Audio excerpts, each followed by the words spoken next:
کہ election commission of Pakistan نے ممنوع فنڈنگ کیس میں عجلت کا الزام مسترد کر دیا ہے۔ الیکشن کمیشن آف پاکستان کی جانب سے جو موقف سامنے آیا ہے اس میں یہ کہا گیا ہے کہ جو الزامات لگائے جا رہے ہیں کہ الیکشن کمیشن نے ممنوع فنڈنگ کیس میں عجلت کی ہے، اس تمام تر الزام کو یکسر مسترد کیا گیا ہے الیکشن کمیشن کی جانب سے۔ اس پر ہم بات کرتے ہیں ڈان نیوز کے نمائندے فہد چودھری سے۔ فہد، بتائیے گا الیکشن کمیشن آف پاکستان نے ممنوع فنڈنگ کیس کے حوالے سے الزامات پر کیا جواب دیا؟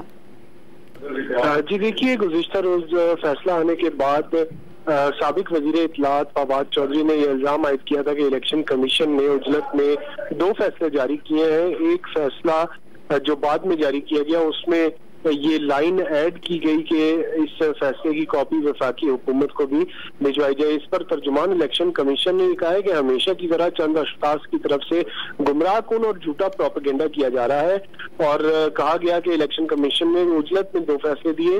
8 سال بعد آنے والے فیصلے میں عجلت ڈھونڈنے والوں پر حیرانی ہے، اور یہ بھی کہا ترجمان نے کہ اس پروپیگنڈے کا حقیقت سے کوئی تعلق نہیں ہے۔